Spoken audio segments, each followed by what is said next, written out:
नमस्कार. मालिकेच्या पुढील काही भागांमध्ये आपल्याला खूपच जबरदस्त असा ट्विस्ट पाहायला मिळणार आहे. कारण प्रिया जी आहे ती जेलमध्ये गेलेली आहे, त्यामुळं सगळं सुभेदारांच्या घरचं वातावरण आहे ते डिस्टर्ब झालेलं आहे. त्याचबरोबर रविराज हे मात्र एका द्विधा मनस्थितीत आहेत. मुलीच्या पाठीशी उभं राहायचं का आता सत्याच्या बाजूने उभं राहायचं. आजपर्यंत जी तत्व आपण पाळत आलेलो आहे, सत्याच्या बाजूने न्यायासाठी आपण लढलेलो आहोत, गरिबांना न्याय मिळवून दिलेला आहे. पण आज आपल्याच मुलीमुळं एका निरपराध व्यक्तीला शिक्षा झाली असती, हे गिल्ट रविराज यांच्या मनात आहे.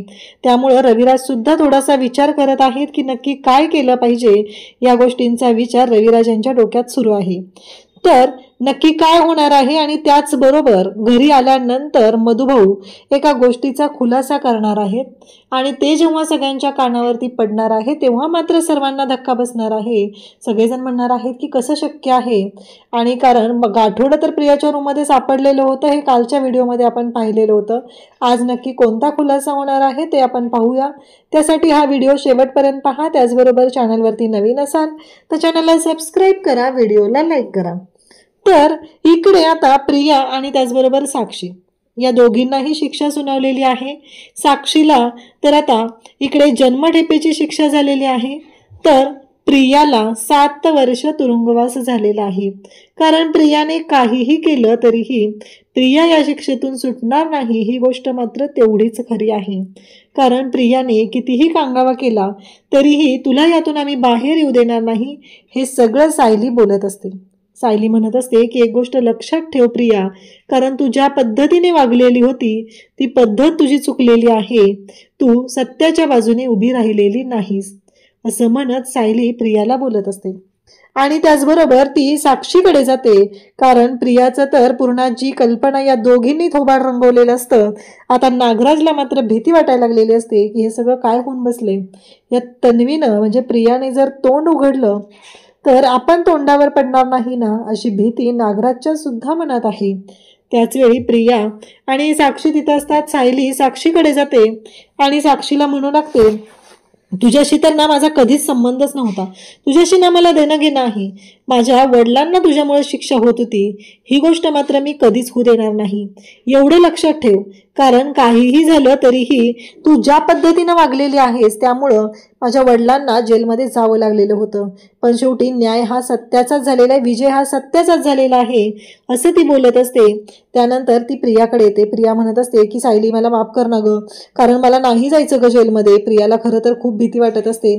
4 पैसे मिळावे या गोष्टीसाठी प्रियानं जे काही कारस्थान केलेलं असतं त्याची शिक्षा मात्र प्रियाला भोगायलाच लागत असते. आणि मग ती म्हणू लागते तेव्हा सायली मात्र प्रियाच्या खान खान कानाखाली वाजवते आणि तिला सांगते की लायकीत राहायचं. कारण काहीही झालं तरीही तुला ना किल्लेदार ना सुभेदार कोणीही तुला सोडवायला येईल, एवढं लक्षात ठेवायचं आहे, असं म्हणत सायलीने प्रियाचं थोबाड फोडलेलं असतं. त्यासोबतच प्रियाला सांगितलेलं असतं की यापुढं कसलाही विचार करायचा नाही, कारण तू जे काही केलेलं आहे त्या गुन्ह्याची शिक्षा ही तुला भोगावी लागणारच आहे. हे सगळं घडत असतं. त्यानंतर आता सगळेजण घरी आलेले असतात. सकाळपासून ते कोर्टाची दगदग हे सगळं चालू होतं. जणू काही 3 सेशन कोर्टामध्ये झालेले होते. बिचारा अर्जुन तर खरंच खूपच अगदी त्रासून गेलेला होता. या सगळ्या गोष्टी घडत होत्या. परंतु सायलीने घरी येऊन तरीही जेवण बनवलेलं असतं. सगळ्यांची सायली काळजी घेत असते. कुणाला काय हवं नको या सगळ्या गोष्टी ती पाहत असते. परंतु इकडे आता पूर्णाजी मात्र जेवायला तयार नसते. तेव्हा सायली म्हणते की मी या घरातूनच शिकलेली आहे की अजिबात अन्नाची नासाडी करायची नाही, अन्नाचा अपमान करायचा नाही. कारण काहीही झालेलं असलं तरीही आपल्या अस्मिताताई ह्या प्रेग्नंट आहेत आणि जर तुम्ही कोणी काही खाल्लं नाही तर त्यांना तरी कसं खाऊ वाटेल. प्रियामुळे आपल्या सगळ्यांना दुःख होते. मान्य जे झालेलं आहे ते चुकीचं झालेलं आहे, पण प्रियाने चूक केलेली होती त्याची शिक्षा तिला मिळालेली आहे.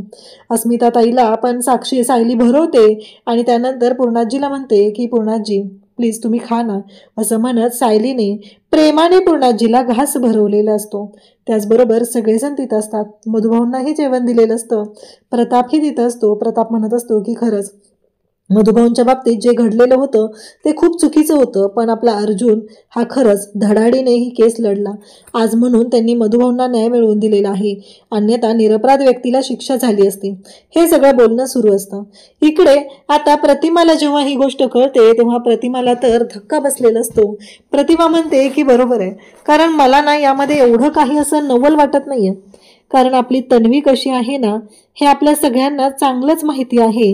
असं इकडे बोलणं सुरू असतं आणि त्यासोबतच इकडे मोठी गोष्ट कानावर पडत असते, ती म्हणजेच की मधुभाऊ जे आहेत ते म्हणत असतात, सगळ्यांची जेवणं होतात आणि मग सगळेजण आता बोलत असतात.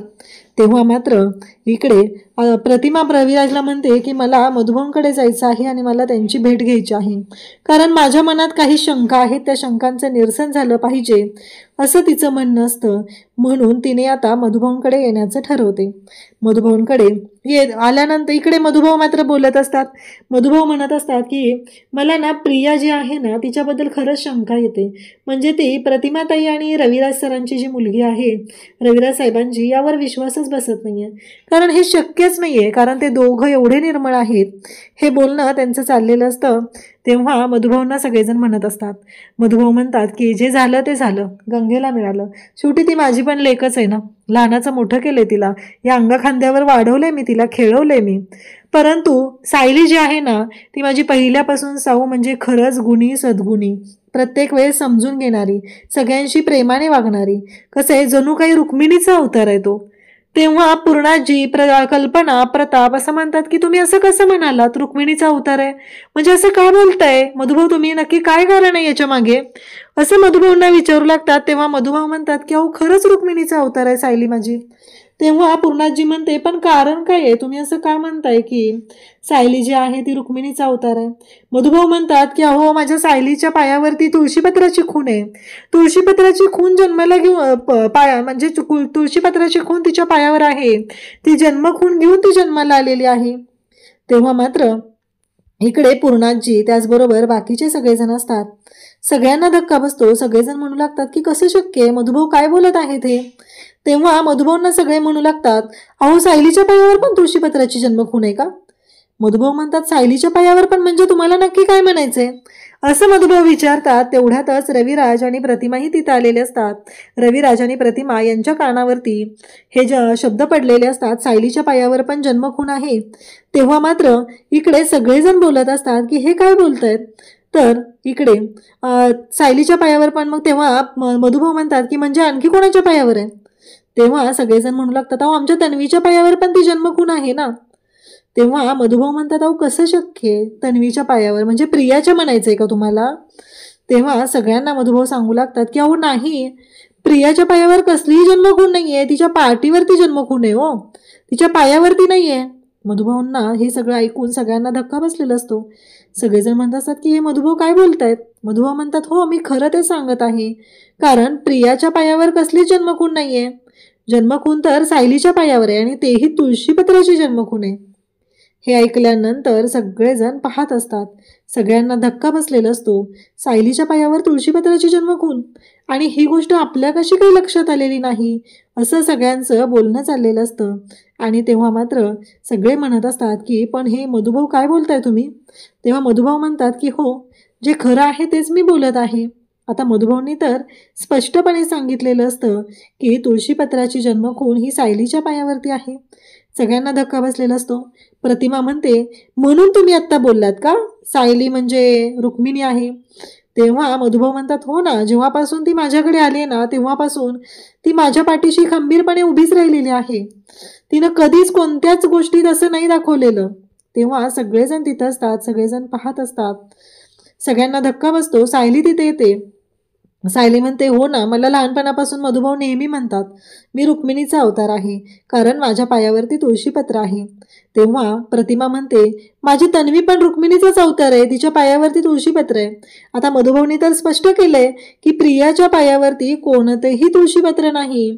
आणि आता मात्र सगळ्यांना धक्का बसलेला असतो. सगळ्यांना मधुभाऊंनी डायरेक्ट सांगितलेलं असतं की प्रिया ही कसं शक्य, म्हणजे मला ना नेहमी प्रश्न पडायचा की किल्लेदार साहेब असं कसं काय चुकले, त्यांची मुलगी अशी कशी असू शकेल, कारण ती जी मुलगी आहे ना ती अशी वेगळी हो, लहानपणापासून ना चोऱ्या माऱ्या करणं, करणं, खोटं बोलणं, या सगळ्या गोष्टी तिनं आधीपासून केलेत. आज तुम्हाला कोर्टामध्ये तिचं ऐकून, तिचं सत्य ऐकून धक्का बसला असेल, पण आमच्यासाठी ते नवीन नाहीये, ते नेहमीच आहे आमच्यासाठी, कारण ती तशाच पद्धतीने वागलेली आहे असं मधुभाऊ सांगत असतात. तेव्हा प्रतिमा, रविराज दोघंही डोक्याला हात लावतात. हे सगळं काय आहे? म्हणजे कसं शक्य आहे? मधुभाऊंनी तर आता सांगितलंय की तिच्या पायावरती तुळशीपत्राची खूण नाहीये, मग हे कसं मानायचं आपण? हा प्रश्न मात्र पडलेला असतो.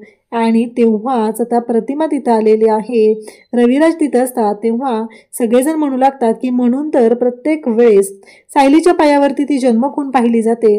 प्रतिमा म्हणत असते, बघितलं का, म्हणून तर मी तुम्हाला सांगत होते, आठवतंय का? कारण काहीही झालं तरीही आत्ता माझ्या लक्षात येत आहे की मी आणि सायली आम्ही दोघीजणी एकसारख्या कशा आहोत. कारण मला असं नेहमी जाणवायचं की सायली जी आहे ती माझ्याप्रमाणे सगळ्या गोष्टी करते, मी जशी आहे तशी मला ती वाटते. त्याचं कारण काय आहे तर आज ते मधुभाऊंनी आपल्यासमोर आणलेलं आहे. मधुभाऊंनी ते सत्य सांगितलं, ते म्हणजे तिच्या पायावरती तुळशीपत्र आहे. मग आता ही जी आमची मुलगी म्हणून आलेली होती ती कोण होती? हा प्रश्न आता सगळ्यांच्या समोर असतो. कारण काही झालं तरीही प्रिया जी आहे ती मधुभाऊंच्याच आश्रमात होती. तेव्हा मधुभाऊ म्हणतात की सायली जी आहे ना ती मला एकदा संध्याकाळी तिथं ती आलेली होती मंदिराच्या साईडला, आणि ती खूप रडत होती, काहीतरी तिच्या बाबतीत घडलेलं होतं, आणि ती तारीख, तो वार आणि त्यावेळेचा तिचा फोटो, या सगळ्या गोष्टी आम्ही ठेवलेल्या आहेत असं मधुभाऊ सांगतात. मग मधुभाऊंना विचारलं जातं की तिचा फोटो, तिचा ड्रेस. मधुभाऊ सांगतात तिच्या हातामध्ये ना खूप छान असं एक खेळणं होतं, लाकडी खेळणं होतं ते, आणि ती श्रीमंत घरची होती. तिच्या गळ्यात ना एक लॉकेटही होतं, ती श्रीमंत घरची होती. पण मी ना त्यावेळेचा तिचा फोटोही काढून ठेवलेला होता. आश्रमात जे गाठोडं होतं ना त्यात, आता आश्रमातले अजून कागदपत्र वगैरे मी ताब्यात घेतलेलं नाहीये, ते पोलिसांच्या ताब्यात आहे ना सगळं, आश्रम अजून माझ्या ताब्यात आलेला नाहीये, मी तुम्हाला दाखवेल.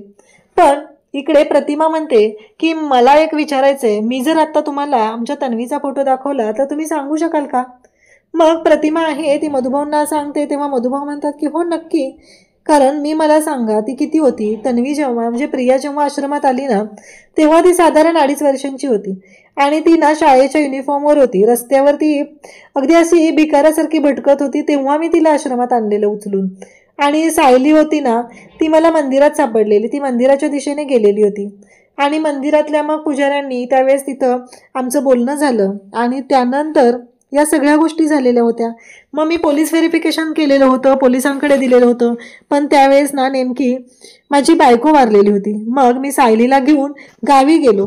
बरेच दिवस मी आधी इकडे राहण्याचाही प्रयत्न केलेला होता, कारण कोणी शोधत येते का. मग मी सायलीला घेऊन गावी गेलो माझ्या बहिणीकडे, कारण सायली जी होती ना एक साधारण 5 वर्षांची होती. मग मला असं वाटलं की तिचं करणं मला तेवढं होणार नाहीये ना, आणि म्हणून मी माझ्या बहिणीकडे गेलो आणि आम्ही काही दिवस तिथे राहिलो. आणि मग त्यानंतर मी इकडे आलो, आणि मग तो जे माझं घर होतं, माझ्या बायकोची इच्छा होती ना, म्हणून मग मी त्या घरामध्ये आश्रम चालवण्याचं ठरवलं. मग जे कोणी गरजू आहेत त्या सगळ्यांना मी त्या आश्रमामध्ये तिथे जागा देत होतो, त्यांना सांभाळत होतो माझ्या परीने, म्हणजे कोणाकडून काही मदत मिळेल त्यानुसार आम्ही करायचो. मंगळवारचा दिवस तर आमच्या आश्रमातल्या मुलांना सकाळचा जो नाश्ता होता तो मंदिरातला जो प्रसाद असतो त्याचा असायचा. पण कधीच कोणी नावं नाही ठेवलं, पण प्रियाने मात्र प्रत्येक वेळेस नावं ठेवलेली आहेत, तिने तो प्रसाद कधीच खाल्लेला नाही असं मधुभाऊ सांगत असतात. तेव्हा मात्र आता धक्का बसलेला असतो. सगळेजण म्हणत असतात की मधुभाऊ तुम्ही हे सगळं काय बोलताय? मधुभाऊंच्या बोलण्यावर किती विश्वास ठेवायचा हा प्रश्न सगळ्यांना पडलेला असतो. पण त्या क्षणी सायलीच्या पायावरचं तुळशीपत्र मात्र सगळ्यांना दाखवलं जातं, आणि सगळेजण सायलीच्या पायावरचं ते तुळशीपत्र पाहतात, आणि मग त्यांचा धक्का तिथेच बाजूला होतो. कारण काहीही झालं तरीही सायलीच्या पायावरती जे तुळशीपत्र असतं ते पाहून सगळेजण पाहतच राहतात. कारण सायलीला तेव्हा याच्या आधी कधीच विचारलेलं नसतं. सायलीच्या पायावरती अगदी प्रतिमा ज्या पद्धतीने म्हणायची त्याच पद्धतीने ते तुळशीपत्र असतं. आणि अर्जुनला सगळे म्हणतात अरे तुला आजपर्यंत कधीच नाही दिसलेलं? तेव्हा अर्जुन म्हणतो की नाही, म्हणजे कधी तसा प्रसंगच नाही आला ना.